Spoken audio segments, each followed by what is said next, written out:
Bonsoir, dans les titres du JT de ce 21 novembre. Un père accusé d'avoir tué sa fille autiste comparaît depuis ce matin devant les Assises du Rhône.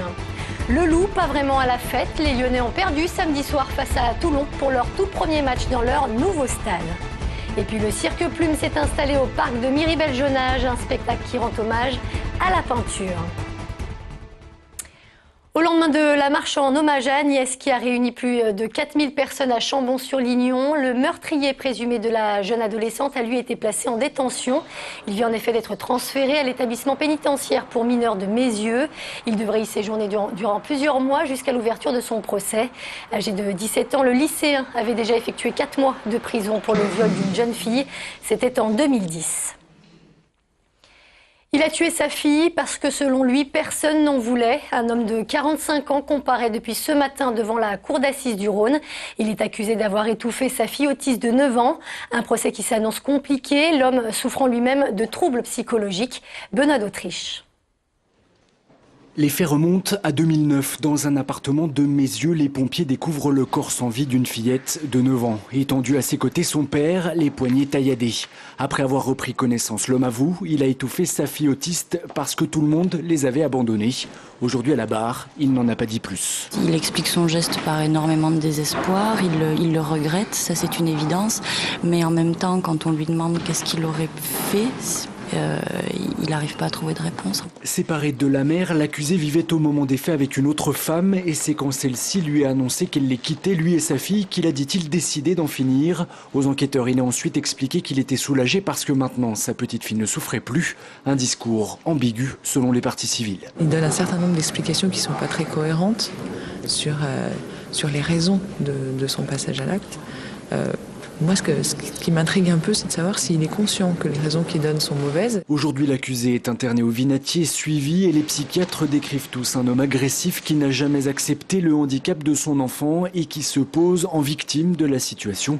Une attitude qu'il a conservée pendant toute la première journée d'audience. Il continue à se défausser effectivement sur les autres, et notamment sur la mère, qui n'a jamais été mise en cause de quelque manière que ce soit. Malheureusement, j'ai peur qu'il n'y ait pas de changement d'attitude. Demain, l'ex-compagne de l'accusé est attendue à la barre. Son témoignage pourrait permettre aux jurés d'en savoir un peu plus sur la personnalité de ce père de famille. Le verdict est attendu dans la soirée. Et puis toujours au volet fait divers, sachez qu'un homme de 25 ans est mort poignardé. Il a reçu un coup de couteau à l'abdomen. Les faits se sont déroulés dans la nuit de samedi à dimanche, quai aux Gagneurs. C'est une bagarre entre jeunes qui serait à l'origine de ce drame. Un suspect domicilié à Villeurbanne a été interpellé. Il était toujours en garde à vue aujourd'hui. L'enquête a été confiée à la police judiciaire. 6e jour de pollution sur l'agglomération lyonnaise. Alors que la préfecture impose toujours un abaissement de la vitesse sur les grands axes, les écologistes en profitent pour ressortir leur idée de ticket TCL à 1 €. Les élus verts de Lyon souhaitent en effet que cette mesure soit mise en place chaque fois que le seuil d'alerte est activé. C'est le cas en ce moment. Le président du Citral, Bernard Rivalta, parle lui d'idées opportunistes. Aujourd'hui, la plus grosse partie de cette pollution vient des automobiles, un petit peu du chauffage urbain, mais surtout des automobiles et donc la diffusion par les pots d'échappement des particules. Pour inciter les habitants à prendre des transports collectifs plutôt que leur automobile, eh bien un indicateur, c'est le prix. Si on met des tickets à 1 €, c'est qui paye la différence et où je vais chercher l'argent pour payer la différence. Donc ça, c'est un premier point. Si l'État ou si je sais pas qui veut me verser ce manque à gagner, moi, j'ai pas de problème. Moi, je crois que le schéma le plus simple, c'est que ceux qui prennent leur voiture d'habitude prennent les transports en commun et payent le même prix que ceux qui prennent les transports en commun toute l'année. À la page sport, l'OL a une nouvelle fois raté une belle occasion de revenir dans la course au titre. Vendredi soir, les Lyonnais ont perdu à Gerland face à Rennes 2-1. Des Bretons qui ont d'ailleurs mis fin à l'invincibilité de l'OL à domicile. Une contre-performance inquiétante alors que les hommes de Rémi Garde se préparent à affronter l'Ajax en 5e journée de Ligue des Champions. Les deux équipes viennent d'ailleurs tout juste de terminer leur entraînement sur la pelouse de Gerland. Actuel 3e de leur groupe, les Lyonnais doivent impérativement l'emporter demain soir pour espérer se qualifier en 8e de finale. C'est un match où on a envie de rebondir en changeant de compétition, en donnant tout ce qu'on peut donner. Voilà, on a encore la chance d'avoir notre destin entre nos mains sur ces deux derniers matchs, particulièrement sur celui-ci. On va tout donner pour chercher cette 12e place. Et après on verra. En basket, l'Asvel se prépare de son côté à disputer son deuxième match en Eurocoupe face à Sofia. Une rencontre qui se jouera sans Tony Parker. Le meneur de jeu est forfait. Il souffre d'une inflammation à l'épaule. Un coup dur pour les Villeurbanais qui ont brillé lors de leur premier match en Coupe d'Europe grâce essentiellement à un très bon Tipeee. Coup d'envoi prévu demain à 17h.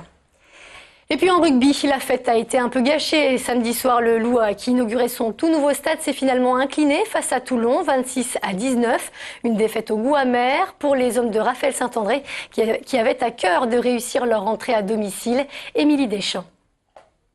C'est moderne, c'est coloré, c'est vraiment beau.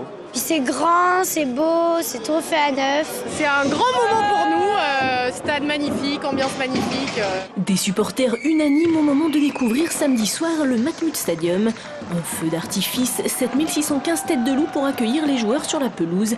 La fête aurait pu être parfaite, mais sur le terrain, les Lyonnais se sont inclinés 26-19 face à Toulon lors de cette deuxième journée de challenge européen. Une défaite, ça fait jamais plaisir et surtout que voilà, on vient d'aménager dans ce nouveau stade et on avait à cœur de faire autre chose que de perdre. C'est dommage pour tous les gens qui étaient venus au stade, pour toute la belle fête. Voilà. Enfin, moi perso, c'est ce qui me gêne un peu ce soir, quoi. Le Loup qui décroche le point de bonus défensif remonte à la 3e place du groupe 2. Et si les Lyonnais concèdent leur deuxième défaite en 2 matchs dans cette compétition, Lyon a tout de même rivalisé face au RCT et son armada de stars.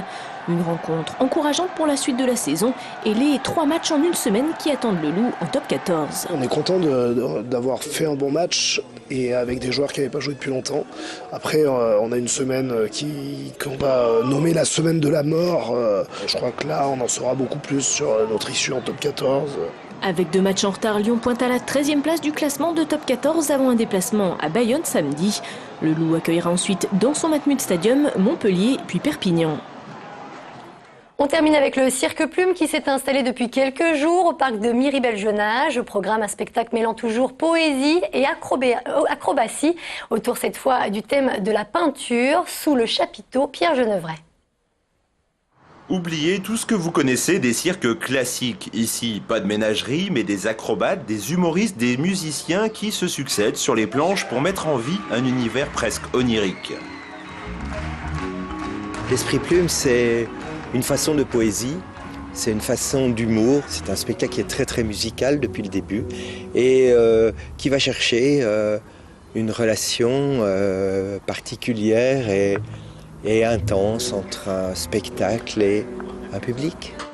Et pour séduire les 1000 spectateurs du chapiteau de Miribel, la compagnie a fait de son 9e spectacle, l'Atelier du peintre, une véritable intrusion dans l'esprit créatif d'un artiste. On s'amuse avec la peinture, on joue avec aussi les émotions de l'enfance par rapport à la peinture, se tacher, s'en mettre partout, mais aussi jouer avec des œuvres très connues. Le Cirque Plume, c'est au parc Miribel-Jonage jusqu'au 4 décembre.